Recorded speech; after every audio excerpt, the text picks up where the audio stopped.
श्रुतिपीडिया पर सभी का स्वागत है। आज तारीख है 8 सितंबर 2025 और हम आज के जो भी महत्वपूर्ण समाचार हैं, जो डेवलपमेंट्स हैं, उन पर एक गहरी नज़र डालेंगे, खासकर यूपीएससी प्रीलिम्स और मेंस परीक्षा के लिहाज से। और हाँ, इस पूरी चर्चा के अगर आपको नोट्स चाहिए पीडीएफ फॉर्मेट में, तो डिस्क्रिप्शन में टेलीग्राम चैनल का लिंक है, उसे ज़रूर ज्वाइन कर लीजिएगा। तो चलिए शुरू करते हैं। पहली खबर जो आज हम ले रहे हैं वो श्रीलंकाई तमिल शरणार्थियों से जुड़ी है। पिछले हफ्ते गृह मंत्रालय का एक आदेश आया था, है ना, कि जो 9 जनवरी 2015 तक भारत आ चुके श्रीलंकाई तमिल शरणार्थी हैं, जिनके पास पूरे दस्तावेज नहीं हैं, उन्हें दंडात्मक कार्रवाई से छूट मिलेगी। ये तो सुनने में काफी राहत भरा लगता है। हाँ, देखिए, ऊपरी तौर पर तो ये राहत है ही। कम से कम वो इल्लीगल माइग्रेंट वाला टैग हट जाता है। पर इसमें एक पेंच है, एक बारीकी है। एक सीनियर सरकारी अधिकारी ने ये साफ किया है कि ये छूट मिलने का मतलब ये नहीं है कि वो अब लॉन्ग टर्म वीजा यानी एलटीवी के लिए अप्लाई कर सकते हैं। अच्छा, एलटीवी क्यों इतना महत्वपूर्ण है? एलटीवी इसीलिए इम्पोर्टेंट है क्योंकि ये अक्सर नागरिकता पाने की दिशा में पहला कदम माना जाता है। ये सामान्य तौर पर 1 से 5 साल के लिए जारी होता है। तो मतलब छूट तो मिल गई, पर आगे का जो एक रास्ता होता है नागरिकता का, वो साफ नहीं हुआ। बिल्कुल।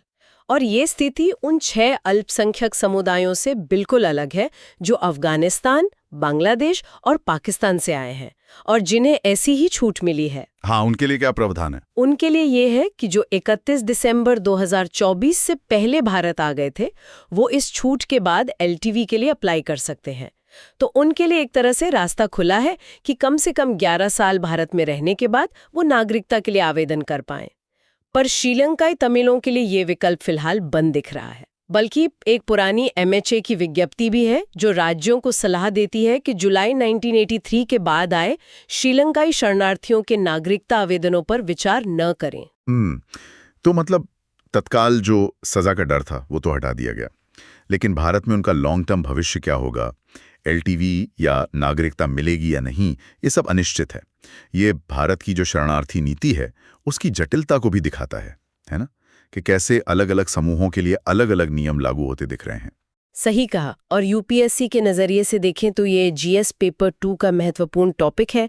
Polity, international relations, citizenship act और रिफ्यूजी पॉलिसीज। इसमें अक्सर ऐसे सवाल बनते हैं जहां आपको नीतियों के इस तरह के विभेदित कार्यान्वयन, उनके पीछे के तर्क और उनके प्रभावों का विश्लेषण करना होता है। बिल्कुल। चलिए अब थोड़ा अर्थव्यवस्था की ओर रुख करते हैं। वित्त मंत्री जीएसटी दरों को जो तर्कसंगत बनाने, रैशनलाइज करने की बात चल रही है, उसको लेकर काफी आश्वस्त लग रही हैं।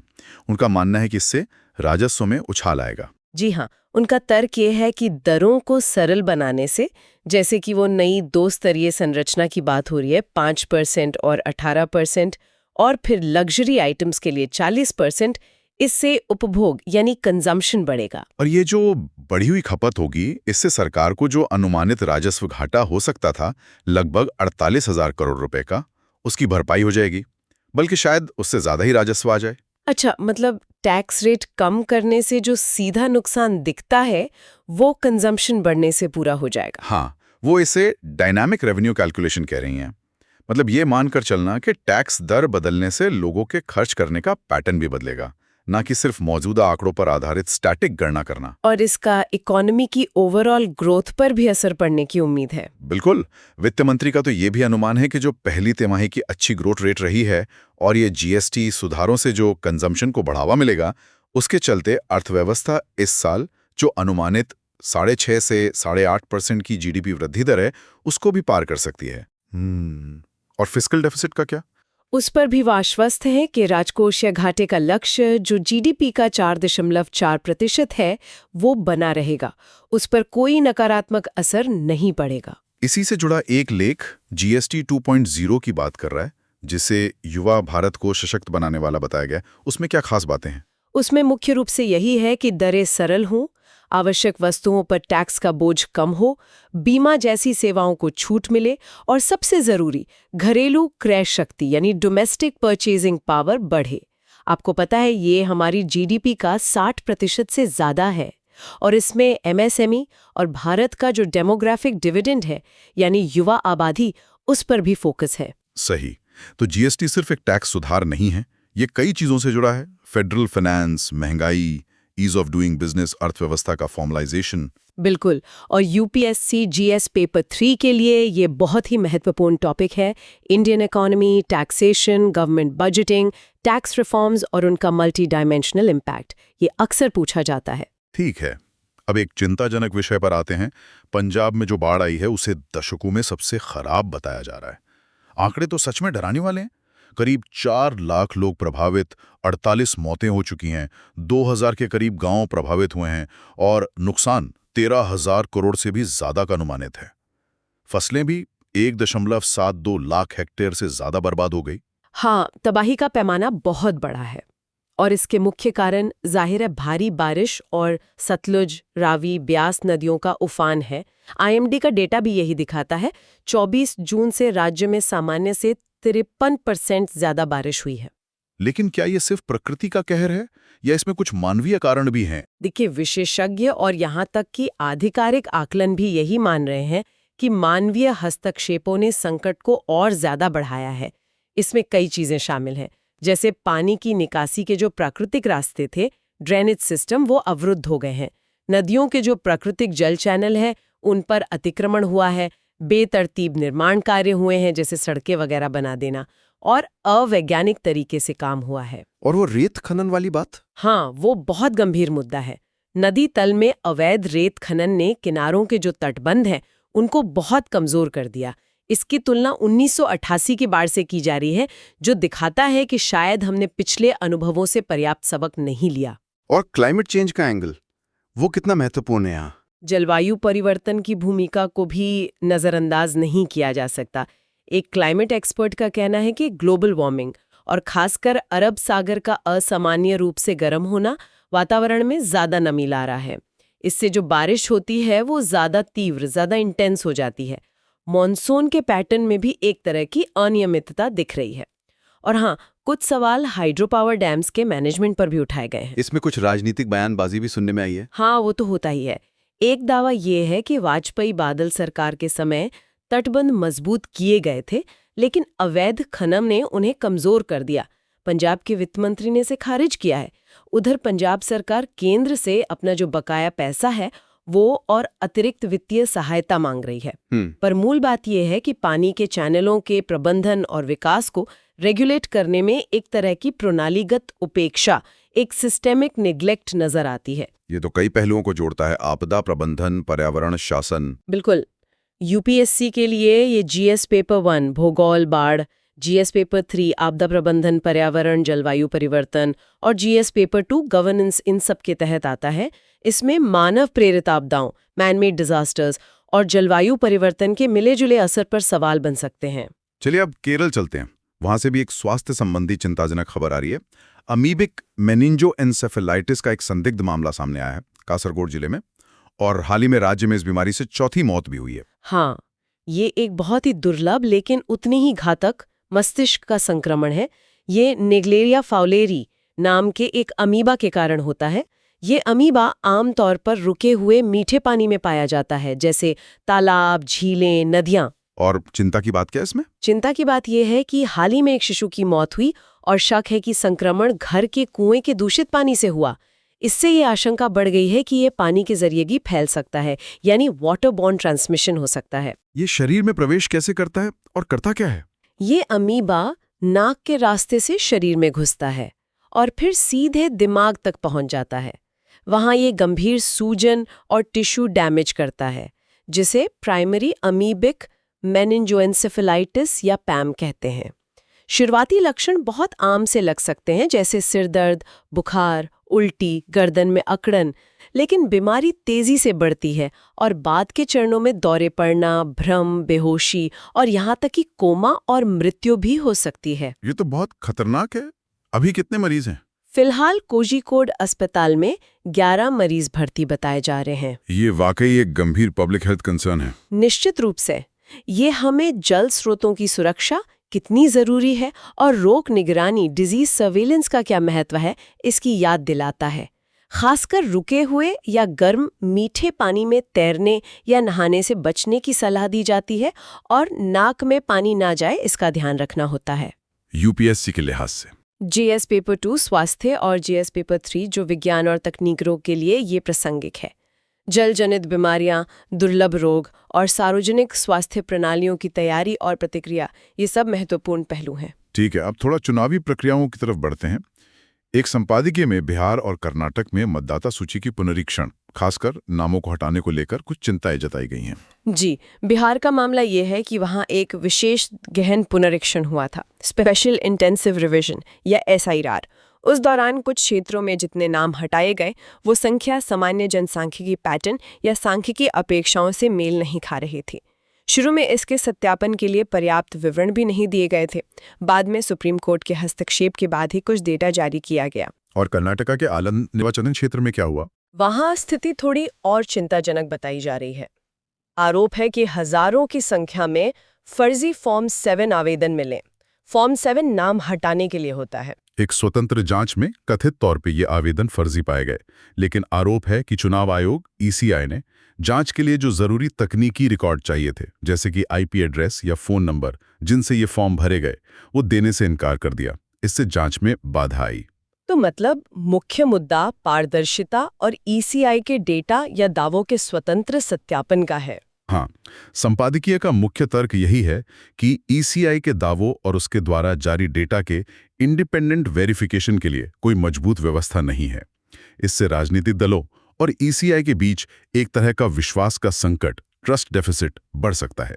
ECI पर यह भी आरोप है कि वो सक्रिय, प्रोएक्टिव होने के बजाय प्रतिक्रियाशील, रिएक्टिव है। और इसके परिणाम क्या हो सकते हैं? इसके परिणाम गंभीर हो सकते हैं, खासकर करीबी मुकाबले वाली सीटों पर। जैसे आलंद में पिछली बार जीत का अंतर सिर्फ 700 वोटों का था। अगर मतदाता सूची की सत्यनिष्ठा पर ही सवाल उठेंगे तो पूरी चुनावी प्रक्रिया पर संदेह पैदा हो सकता है।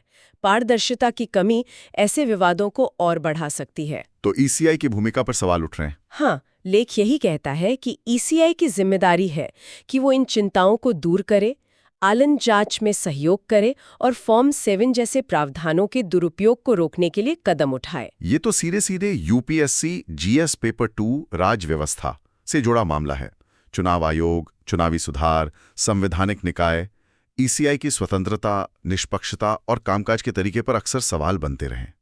चलिए, अब भारत के बदलते जनसांख्यिकीय परिदृश्य पर आते हैं। सैंपल रजिस्ट्रेशन सिस्टम SRS की 2023 की रिपोर्ट आई है। क्या मुख्य बातें हैं इसमें? ये रिपोर्ट भारत में हो रहे डेमोग्राफिक ट्रांजिशन की पुष्टि करती है। कुछ मुख्य आंकड़े इस तरह हैं।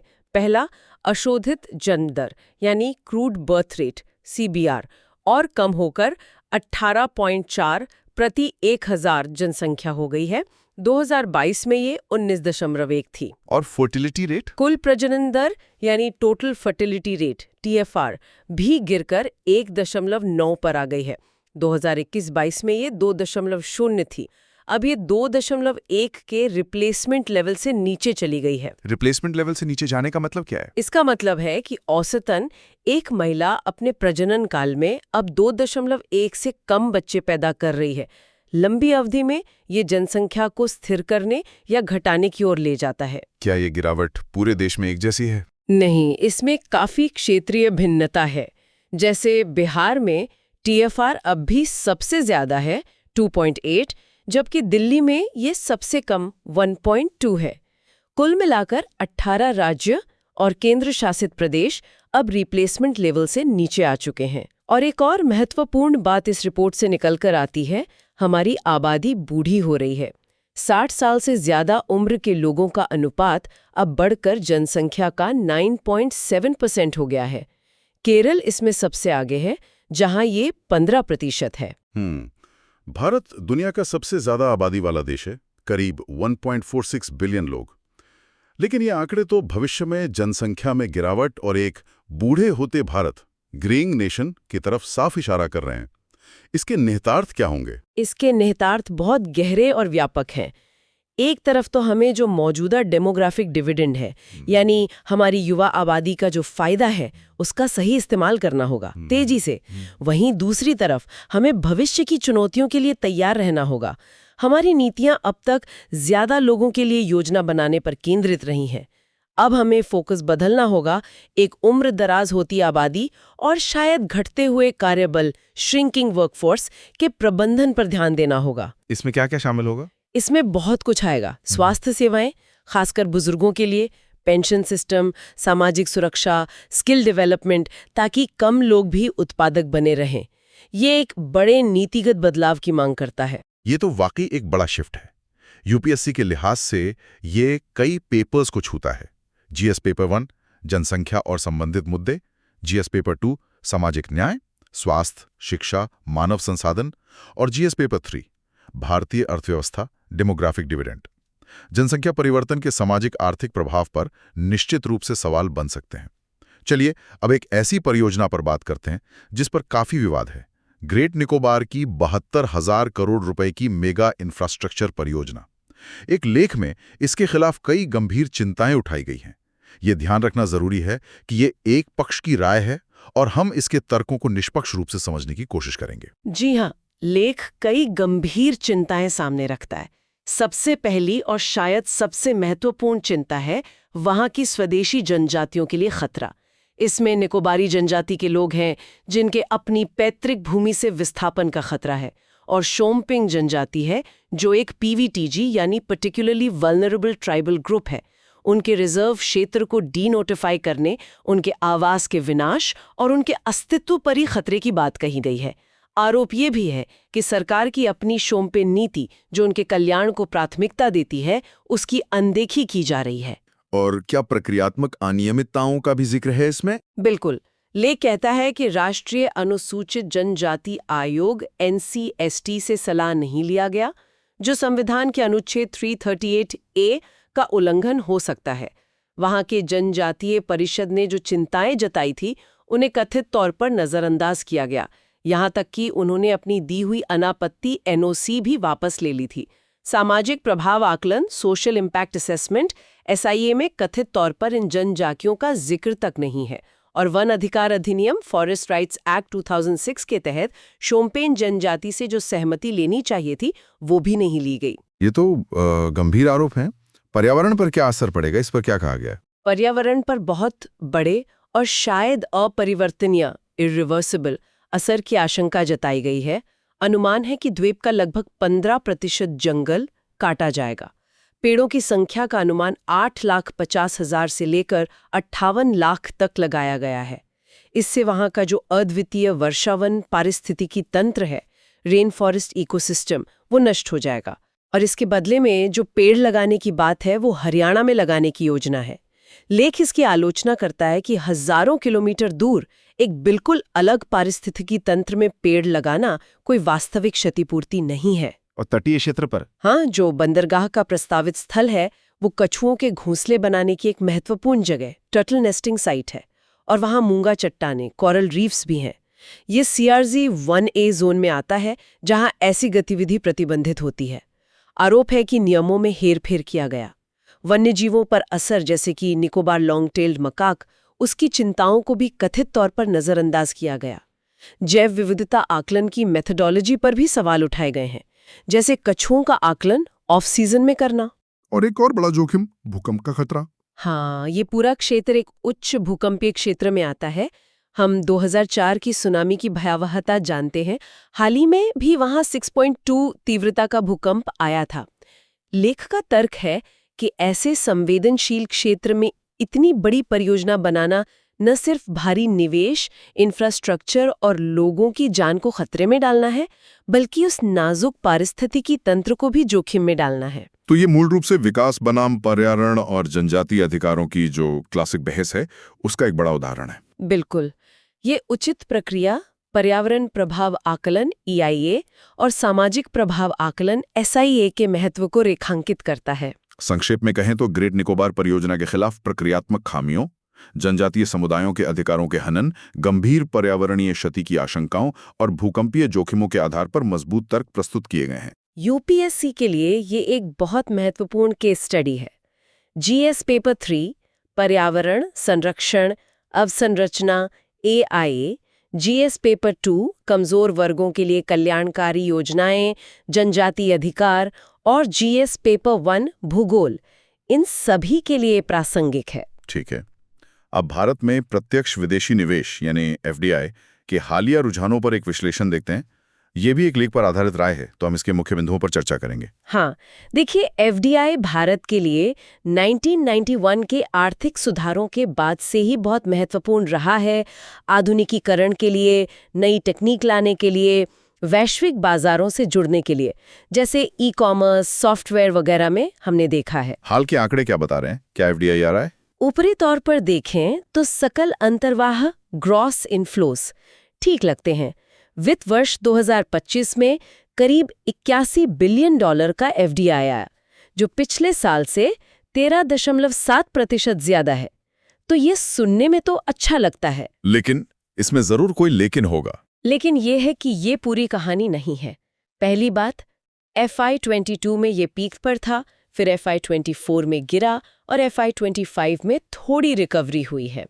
पर ज्यादा चिंता की बात यह है कि जितना पैसा आ रहा है उससे कहीं ज्यादा तेजी से पैसा देश से बाहर भी जा रहा है। विनिवेश या प्रत्यावर्तन बहुत तेजी से बढ़ रहे हैं। महामारी के बाद इनकी सालाना वृद्धि दर 18.9% रही है, जबकि ग्रॉस इनफ्लो की सिर्फ 0.3%। आंकड़ों में देखें तो महामारी के बाद 308.5 बिलियन डॉलर का एफडीआई आया, लेकिन इसी दौरान 153.9 बिलियन वापस भी चला गया। बाप रे, तो असल में देश में जो पैसा रोकला है वो बहुत कम हो गया है। बिल्कुल। शुद्ध अंतर्वाह या नेट इनफ्लोज, जो ग्रॉस इनफ्लो में से प्रत्यावर्तन और ऋण चुकाती घटाकर आता है, वो तेजी से घट रहा है। और अगर हम इसमें से भारतीय कंपनियों द्वारा विदेशों में किया गया निवेश या आउटवर्ड एफडीआई भी घटा दें, तो शुद्ध बचा हुआ निवेश, नेट रिटेन्ड कैपिटल, पिछले साल लगभग 0.4 बिलियन रह गया। ये तो बहुत चौंकाने वाला आंकड़ा है। ये किस तरह के बदलाव का संकेत दे रहा है? क्या एफडीआई का नेचर बदल रहा है? लेख का तर्क यही है कि शायद एफडीआई का चरित्र बदल रहा है। लंबी अवधि के रणनीतिक निवेश के बजाय अब ज्यादा जोर अल्पकालिक लाभ कमाने पर, शॉर्ट टर्म प्रॉफिट सीकिंग पर है। हो सकता है इसमें टैक्स बचाने के रास्ते, टैक्स आर्बिट्राज या विभिन्न देशों के साथ संधियों, ट्रीटी शॉपिंग का इस्तेमाल हो रहा हो। मैन्युफैक्चरिंग सेक्टर में एफडीआई का हिस्सा घटकर सिर्फ 12% रह गया है। ज्यादा पैसा सेवाओं, वित्त या ऐसे क्षेत्रों में जा रहा है जहां किराया आधारित आय, रेंट सीकिंग हो सकती है। और पैसा आ कहां से रहा है? ज्यादातर सिंगापुर और मॉरिशस जैसे देशों से आ रहा है, जो अक्सर टैक्स हेवन माने जाते हैं। अमेरिका, जर्मनी, यूके जैसे पारंपरिक स्रोत अब पीछे हट रहे हैं। ये भी टैक्स आधारित रणनीतियों की ओर इशारा करता है।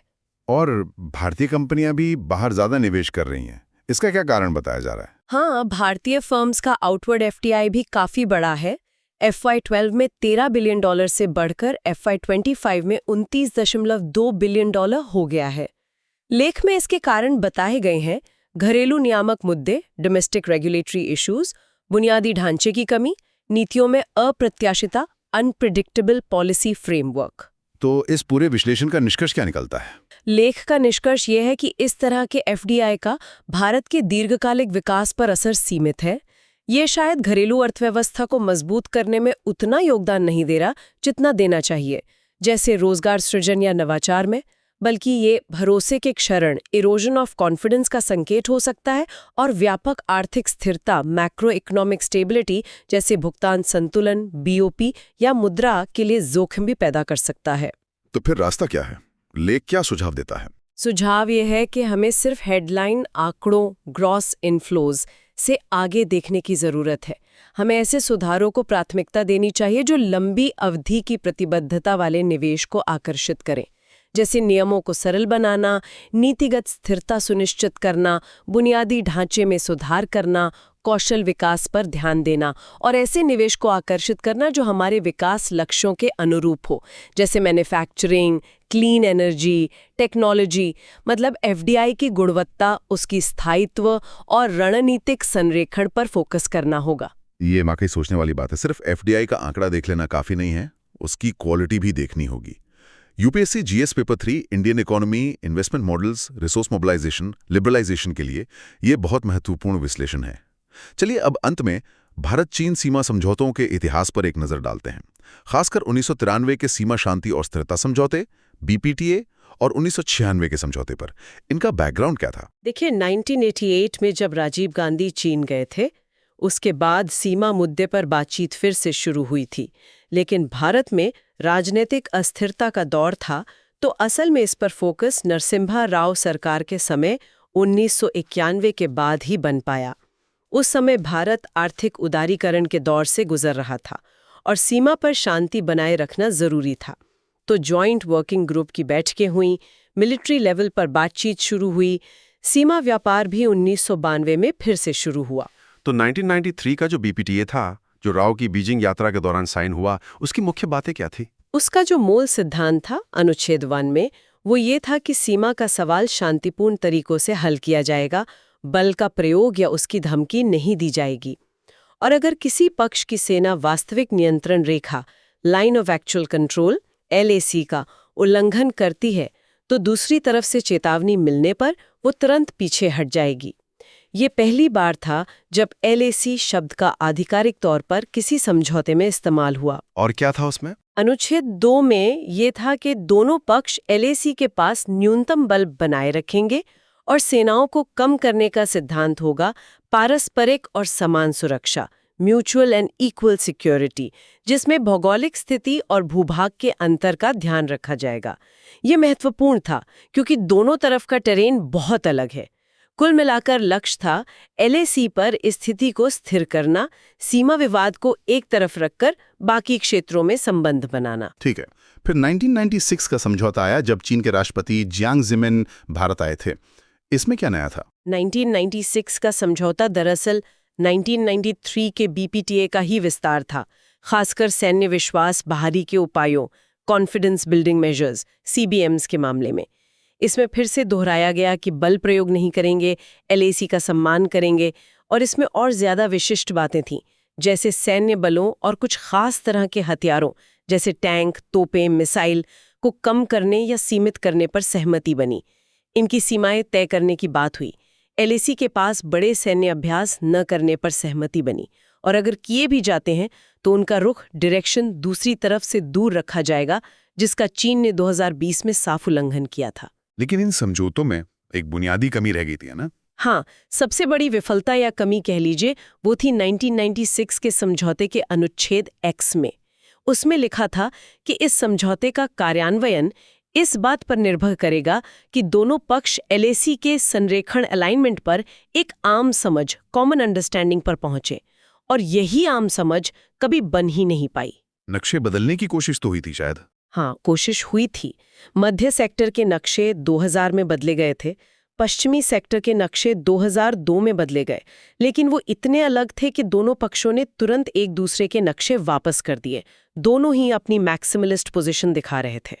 देपसांग, पैंगोंग 300, चुमार जैसे कई इलाकों में मतभेद थे। 2005 आते आते नक्शे बदलने की ये कोशिश लगभग छोड़ दी गई। तो इसका नतीजा क्या हुआ?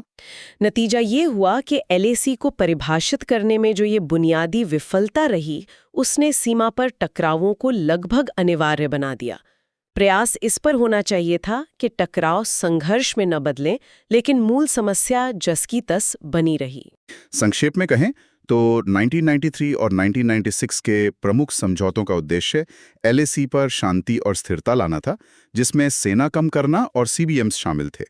लेकिन LAC के सटीक संरेखण पर सहमत होने में जो मूलभूत विफलता रही, उसने इन प्रयासों को कमजोर कर दिया और सीमा पर तनाव जारी रहा। बिल्कुल। और ये UPSC के लिए GS पेपर 2 भारत और उसके पड़ोस संबंध द्विपक्षीय समझौते और GS पेपर 3 सुरक्षा चुनौतियां सीमा प्रबंधन के लिहाज से बहुत महत्वपूर्ण है। सीमा विवादों के ऐतिहासिक संदर्भ, समझौतों और उनकी विफलताओं को समझना जरूरी है। अमेरिका और रूस के बीच तनाव फिर से बढ़ता दिख रहा है। अमेरिकी राष्ट्रपति ट्रंप ने कहा है कि वो यूक्रेन युद्ध को लेकर रूस पर प्रतिबंधों के दूसरे चरण के लिए तैयार है। ये पहले जो धमकियां थीं, उनसे कुछ अलग है क्या? हाँ, ये काफी महत्वपूर्ण डेवलपमेंट है। देखिए, रॉयटर्स की जो वॉशिंगटन से रिपोर्ट है, वो बताती है कि ट्रंप ने पहले भी प्रतिबंधों की बात तो की थी। हाँ, की थी। लेकिन वो शांति वार्ता की कुछ उम्मीद थी तो रुके हुए थे। पर अब एक रिपोर्टर ने सीधा पूछा और उन्होंने कहा, या आई एम। हाँ, तो ये एक ज्यादा, आप कह सकती हैं, निश्चित और शायद थोड़ा आक्रामक रुख दिखाता है। अच्छा। पर चिंता की बात यह है कि ये दूसरा चरण होगा क्या, ये अभी साफ नहीं है। क्या सीधे रूस पर नए प्रतिबंध लगेंगे, या फिर जैसा ट्रेजरी सेक्रेटरी स्कॉट बेसेंट ने इशारा किया है कि उन देशों पर सेकेंडरी टैरिफ लग सकते हैं जो रूस से तेल वगैरह खरीद रहे हैं। और इसमें तो भारत का नाम सीधे आ सकता है। हम तो रूसी ऊर्जा के बड़े खरीदार रहे हैं, खासकर जब पश्चिम ने कम कर दिया था। बिल्कुल सही। और ट्रंप ने हाल ही में, याद होगा, भारत से अमेरिका जाने वाले निर्यात पर जो टैरिफ लगे थे उनका बचाव भी किया था। हाँ, बिल्कुल। तो यहीं पर स्कॉट बेसेंट का बयान वो बहुत मायने रखता है। सेकेंडरी टैरिफ का मतलब सीधा है कि अमेरिका और यूरोपीय संघ अब रूस से तेल खरीदने वाले भारत और चीन जैसे देशों पर भी दबाव बना सकते हैं, आर्थिक दबाव। ओह। और अगर ऐसा होता है तो ये भारत की ऊर्जा सुरक्षा के लिए, हमारे व्यापार संतुलन के लिए और पूरी अर्थव्यवस्था के लिए एक बड़ी चुनौती हो सकती है। ये सीधे तौर पर मतलब जीएस पेपर 2 के लिहाज से देखें तो विकसित देशों की नीतियों का भारत के हितों पर असर वाला मामला है। तो अभी देखना होगा कि ये सिर्फ बयान है या वाकई कुछ होता है। हाँ, बिल्कुल देखना होगा कि ये दूसरा चरण आखिर है क्या। अच्छा, इसी तनाव के माहौल में एक थोड़ी अलग सी खबर भी है। रूस, भारत और चीन यानी RIC, इनके खेमे से रूसी विदेश मंत्री सर्गेई लावरोव कह रहे हैं कि तीनों देश अपने साझा हितों को पहचान रहे हैं और साझेदारी बढ़ाना चाहते हैं। ये तो दिलचस्प कंट्रास्ट है। बिल्कुल है। और ये बयान आया कब है? हाल ही में टियानजिन में SCO यानी शंघाई सहयोग संगठन की समिट हुई थी। हाँ, जहां मोदी जी, पुतिन और शी जिनपिंग के बीच काफी गर्मजोशी की बात हुई थी। एग्जैक्टली। तो उसके ठीक बाद लावरोव का ये कहना, जैसा PTI की मॉस्को रिपोर्ट बता रही है, कि साझा हित हैं अर्थव्यवस्था का विकास, सामाजिक समस्याओं का हल, लोगों का जीवन स्तर सुधारना। ये सब तब हो रहा है जब रूस और चीन दोनों के अमेरिका से रिश्ते मतलब काफी तनावपूर्ण हैं। तो फिर वैश्विक भू राजनीति में ये जो RIC वाला त्रिकोण बन रहा है, इसका क्या महत्व है भारत के लिए खासकर? देखिए, इसका महत्व लगातार बढ़ रहा है। RIC का मजबूत होना ये कहीं ना कहीं वैश्विक शक्ति संतुलन को प्रभावित करता है। जो एक अमेरिका केंद्रित विश्व व्यवस्था है उसको ये चुनौती देता है। और भारत के लिए ये अपनी रणनीतिक स्वायत्तता, जिसे स्ट्रैटेजिक ऑटोनॉमी कहते हैं, उसे बनाए रखने के लिए एक महत्वपूर्ण मंच है। ये भारत को अमेरिका के साथ अपने रिश्तों को बैलेंस करते हुए रूस और चीन के साथ भी जुड़े रहने का एक मौका देता है। मल्टीपोलर वर्ल्ड वाली बात। हाँ, एक बहुध्रुवीय दुनिया की जो भारत वकालत करता है उसको इससे बल मिलता है। लेकिन जैसा आपने कहा, ये एक बहुत नाजुक संतुलन है। एक तरफ अमेरिका के सेकेंडरी टैरिफ का संभावित खतरा मंडरा रहा है और दूसरी तरफ RIC में ये नजदीकी। हाँ, तो ये भारत की विदेश नीति के लिए एक बहुत ही मतलब कह सकते हैं दिलचस्प और चुनौतीपूर्ण दौर है। और UPSC के लिहाज से भारत से जुड़े क्षेत्रीय और वैश्विक समूह के तहत ये विश्लेषण काफी अहम हो जाता है। चलिए अब अंतर्राष्ट्रीय मंच से थोड़ा और करीब आते हैं, अपने पड़ोस में। भारत और बांग्लादेश पानी के बंटवारे को लेकर मंगलवार को दिल्ली में जॉइंट रिवर कमीशन JRC की बैठक होनी है। आजकल वैसे भी दोनों देशों के बीच कुछ तनाव की खबरें आ रही थी। हाँ, ये मीटिंग एक काफी संवेदनशील समय पर हो रही है, खासकर बांग्लादेश में जो हाल में राजनीतिक घटनाक्रम हुए हैं उनके बाद। और द हिंदू की जो नई दिल्ली से रिपोर्ट है वो बता रही है कि बांग्लादेश एक 10 सदस्यों की टीम भेज रहा है। अच्छा। और उनका जो मुख्य एजेंडा है वो है 14 सीमा पार नदियां, उन पर अपनी चिंताएं उठाना। इनमें मुहरी, खोवाई, गोमती, धरला, दूध कुमार जैसी नदियां शामिल हैं। लेकिन क्या बात सिर्फ इन 14 नदियों तक ही रहेगी? मुझे लगता नहीं। बिल्कुल नहीं। जो सूत्र बता रहे हैं वो यही है कि बांग्लादेश इस बैठक को एक तरह से वार्म अप की तरह देखना है। किसके लिए? 1996 की जो गंगा जल संधि है, गंगा वाटर्स एग्रीमेंट, उस पर आगे जो बातचीत होनी है उसके लिए। वो ऐतिहासिक संधि थी, शेख हसीना के पहले कार्यकाल में साइन हुई थी। हाँ, 1996 में। और वो अगले साल 2026 में रिन्यूअल के लिए ड्यू है। उसमें प्रावधान था कि 30 साल बाद समीक्षा होगी। तो इस बार बांग्लादेश क्या चाह सकता है? मतलब उनकी मांगें क्या हो सकती हैं? ऐसा समझा जा रहा है कि बांग्लादेश शायद अब जो अगला रिन्यूअल हो उसके लिए 30 साल से ज्यादा लंबी अवधि चाहेगा। एक तो ये। ओके। दूसरा, गंगा के पानी का जो इस्तेमाल भारतीय पक्ष करता है उसके पैटर्न में भी शायद वो कुछ बदलाव चाहें। और इसके अलावा ढाका ये भी चाहता है कि ये जो 14 नदियां हैं इनके पानी के मैनेजमेंट के लिए कोई स्पेशल मैकेनिज्म बने। और बाढ़ की जो पूर्व सूचना प्रणाली है, जॉइंट फ्लड फोरकास्टिंग, उसमें भारत का और सक्रिय सहयोग मिले। तो ये बैठक सिर्फ पानी के बंटवारे का टेक्निकल मुद्दा नहीं है। नहीं, ये तो रिश्तों की बात भी है। हाँ, ये दोनों देशों के बीच विश्वास बहाली और जो ओवरऑल रिश्ते हैं उनके लिए भी काफी अहम है। और जल विवाद और पड़ोसी देशों से संबंध, ये दोनों ही GS पेपर 2 के हॉट टॉपिक्स हैं। बिल्कुल। अब देश के अंदर की बात करें तो चेन्नई में एक लॉ सिंपोजियम हुआ, लेक्सपोजियम 2025। यूं मुख्यमंत्रियों को हटाने की बात है, उस पर काफी तीखी बहस हुई। जजों की नियुक्ति वाला मुद्दा तो खैर हमेशा ही सुर्खियों में रहता है। जी हाँ, ये SRM स्कूल ऑफ लॉ ने आयोजित किया था और इसमें राष्ट्रीय न्यायिक नियुक्ति आयोग मतलब NJAC का मुद्दा छाया रहा। हाँ, वो 2014 वाला। जी, 99वां संविधान संशोधन था जिसके जरिए से लाया गया था। मकसद था कि जजों की नियुक्ति में एग्जीक्यूटिव यानी सरकार की भी भूमिका हो, लेकिन 2015 में सुप्रीम कोर्ट ने इसे रद्द कर दिया। हाँ, कहा कि ये बेसिक स्ट्रक्चर के खिलाफ है, न्यायपालिका की स्वतंत्रता के। बिल्कुल। और तब से वही पुरानी कॉलेजियम प्रणाली ही चल रही है। तो इस संगोष्ठी में क्या अलग अलग राय सामने आई? क्या कोई हल दिखा? देखिए, मोटे तौर पर दो तरह के विचार दिखे। एक तरफ थे वरिष्ठ वकील AM सिंघवी। उन्होंने बहुत जोर देकर कहा कि न्यायपालिका की स्वतंत्रता, इंडिपेंडेंस ऑफ जुडिशरी, वो संविधान का मूल ढांचा है, उसे कमजोर नहीं किया जा सकता। उन्होंने मौजूदा माहौल पर भी चिंता जताई कि कैसे न्यायपालिका और मीडिया जैसे जो इंस्टीट्यूशनल पिलर्स हैं उन पर दबाव बढ़ रहा है। और दूसरी तरफ थी पूर्व एडिशनल सॉलिसिटर जनरल पिंकी आनंद। उन्होंने कहा कि नियुक्ति प्रक्रिया में जवाबदेही, अकाउंटेबिलिटी लाना जरूरी है। उनका मानना था कि कॉलेजियम ने अच्छे जज भी दिए हैं, लेकिन कुछ नियुक्तियों पर सवाल भी उठे तो सुधार तो चाहिए। लेकिन सुधार कैसा हो, कॉलेजियम की जगह क्या लाया जाए, ये बड़ा सवाल है। हाँ, और यहीं पर वरिष्ठ वकील प्रदीप राय की बात बहुत अहम हो जाती है।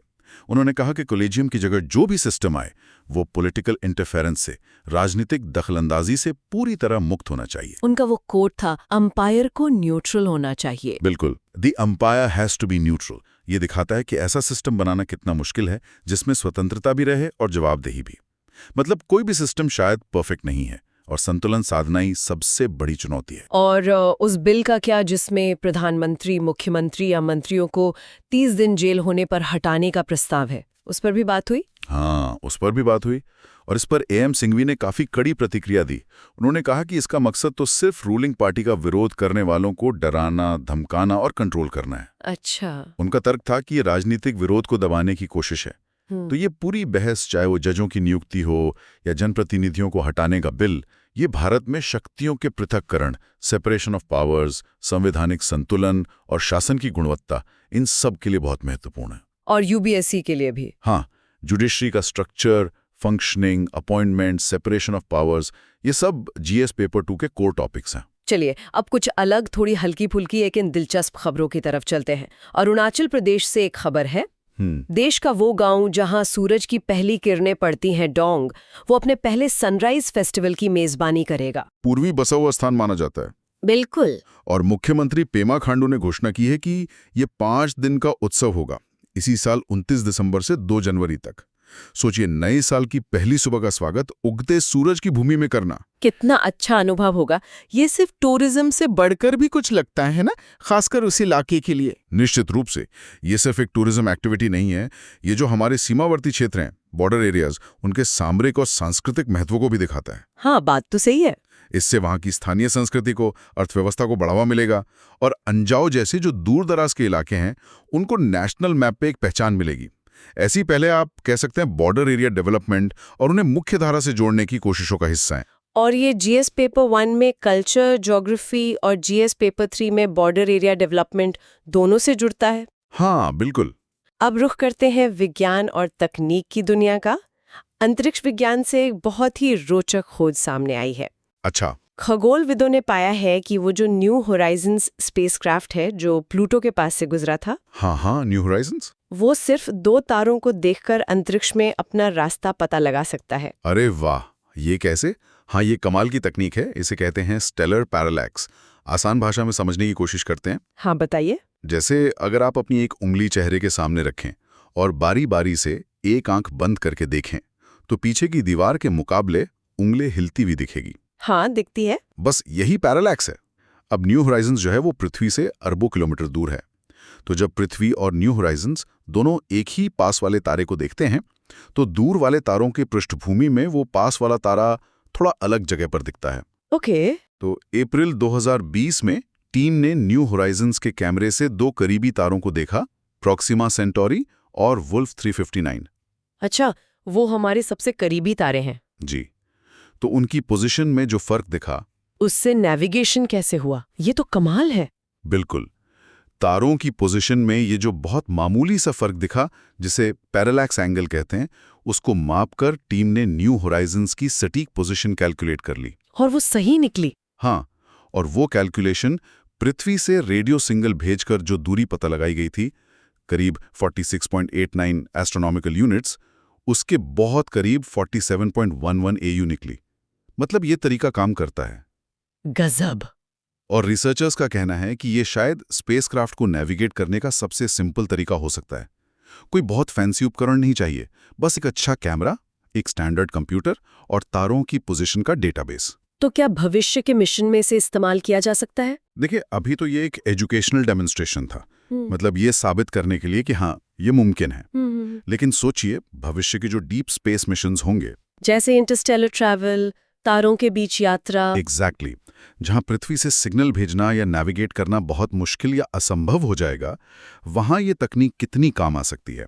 ये स्पेसक्राफ्ट को खुद ब खुद अपना रास्ता खोजने, मतलब ऑटोनॉमस नेविगेशन में मदद कर सकती है। ये तो अंतरिक्ष प्रौद्योगिकी के लिए बहुत बड़ी बात है। निश्चित रूप से GS paper 3 science and tech space technology के लिहाज से बहुत महत्वपूर्ण है। विज्ञान से ही जुड़ी एक और थोड़ी जटिल लेकिन दिलचस्प अवधारणा है पैरोंडो का विरोधाभास, पैरोंडोज पैराडॉक्स। नाम ही विरोधाभासी है। हाँ, ये गेम थ्योरी से निकला एक ऐसा आइडिया है जो हमारे कॉमन सेंस के थोड़ा खिलाफ जाता है।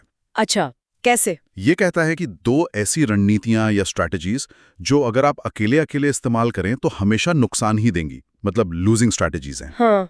उन्हें अगर आप एक खास तरीके से, एक खास क्रम में बारी बारी से इस्तेमाल करें तो वो दोनों मिलकर एक जीतने वाली रणनीति, एक विनिंग स्ट्रैटेजी बन सकती हैं। ये कैसे हो सकता है? दो हारने वाली चीजें मिलकर जिता कैसे सकती हैं? यही तो पैराडॉक्स है। इसका एक बहुत अच्छा उदाहरण हाल ही में कैंसर थेरेपी में देखा गया है। कैंसर थेरेपी में? हाँ, देखिए, कैंसर के इलाज में या तो बहुत हाई डोज दी जाती है, मैक्सिमम टॉलरेटेड डोज MTD, जिसके साइड इफेक्ट्स बहुत होते हैं, या फिर लगातार कम डोज दी जाती है, लो डोज मेट्रोनोमिक LDM, जो शायद उतनी असरदार ना हो। हाँ, दोनों की अपनी दिक्कतें हैं। बिल्कुल, लेकिन फिजिकल रिव्यू जर्नल में एक हालिया स्टडी अगस्त 2025 की आई है। उसने दिखाया कि अगर MTD और LDM शेड्यूल को बारी बारी से या एक खास कॉम्बिनेशन में इस्तेमाल किया जाए तो ट्यूमर पर ज्यादा लंबे समय तक और बेहतर कंट्रोल पाया जा सकता है, अकेले MTD या अकेले LDM की तुलना में। अच्छा, मतलब दो कमजोर लगने वाले तरीकों को मिलाकर एक बेहतर तरीका बना लिया। हाँ, ये दिखाता है कि कैसे दो नेगेटिव लगने वाले विकल्प मिलकर एक पॉजिटिव नतीजा दे सकते हैं। अब ये सीधे सीधे शायद UPSC सिलेबस का पार्ट ना हो, पर ये जो अप्रोच है प्रॉब्लम सॉल्विंग की, हाँ, जटिल समस्याओं को हल करने के लिए लीक से हटकर सोचना, क्रिएटिव तरीके अपनाना, उसका ये एक बेहतरीन उदाहरण है। वाकई दिलचस्प है। चलिए अब अंत में खेल के मैदान की ओर चलते हैं। कुछ अच्छी खबरें हैं जिनका जिक्र जल्दी से करते हैं। भारत ने हॉकी में एशिया कप जीत लिया है। जी हाँ, ये शानदार खबर है। भारतीय पुरुष हॉकी टीम ने राजगीर में फाइनल में पिछले चैंपियन कोरिया को 4-1 से हराया और 8 साल बाद हमने ये कॉन्टिनेंटल चैंपियनशिप जीती है। 8 साल बाद? और इससे वर्ल्ड कप के लिए भी क्वालिफाई कर लिया है ना? हाँ, 2026 में जो वर्ल्ड कप होना है उसके लिए भारत की जगह पक्की हो गई है। 4-1 का स्कोर तो काफी कन्विंसिंग लग रहा है। क्या मैच उतना ही एक तरफा था? नहीं, स्कोरलाइन शायद पूरी कहानी न बताए। कोरिया ने टक्कर अच्छी दी थी, लेकिन भारतीय टीम में व्यक्तिगत कौशल भी दिखाया और टैक्टिकल कंट्रोल भी। कोच क्रेग फुलटन की रणनीति काम आई। टीम ने फ्लैंक बदले, मिडफील्ड में रोटेशन किया और सुखजीत सिंह ने तो मैच के 31वें सेकंड में ही गोल कर दिया।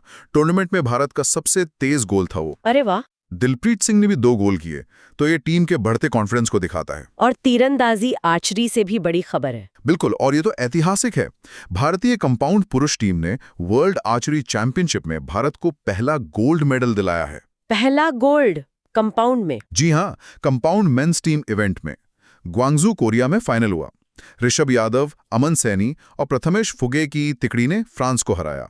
ये भारत के लिए कंपाउंड आर्चरी में एक मील का पत्थर है। बहुत बड़ी उपलब्धि है ये तो। और इतना ही नहीं, ऋषभ यादव और ज्योति सुरेखा वेन्नम ने मिक्स्ड टीम इवेंट में सिल्वर मेडल भी जीता। तो ये दिखाता है कि भारत अलग अलग खेलों में लगातार अच्छा कर रहा है।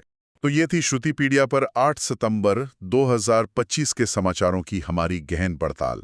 हमने श्रीलंकाई शरणार्थियों की स्थिति, GST सुधारों के आर्थिक प्रभाव, पंजाब बाढ़ के कारण और प्रभाव, केरल में अमीबिक मेनिंजाइंसेफेलाइटिस की चिंता, चुनावी सूची संबंधी मुद्दे, भारत के बदलते जनसांख्यिकी, ग्रेट निकोबार परियोजना पर विवाद, एफडीआई के रुझान और भारत-चीन सीमा समझौतों जैसे कई अहम मुद्दों पर विस्तार से बात की। और हमने ये भी समझने की कोशिश की कि ये सभी मुद्दे यूपीएससी परीक्षा के लिए कैसे और क्यों महत्वपूर्ण हैं। आपकी इस पर क्या राय है? आप क्या सोचते हैं? हमें कमेंट सेक्शन में जरूर बताइएगा। आपकी प्रतिक्रिया हमारे लिए बहुत महत्वपूर्ण है। और अगर आपको ये विश्लेषण, ये चर्चा उपयोगी लगी हो तो श्रुतिपीडिया को सब्सक्राइब करना ना भूलें। याद रखिएगा, इस पूरी चर्चा के विस्तृत नोट्स पीडीएफ फॉर्मेट में पाने के लिए डिस्क्रिप्शन में दिए गए टेलीग्राम चैनल के लिंक पर क्लिक करें। जय हिंद।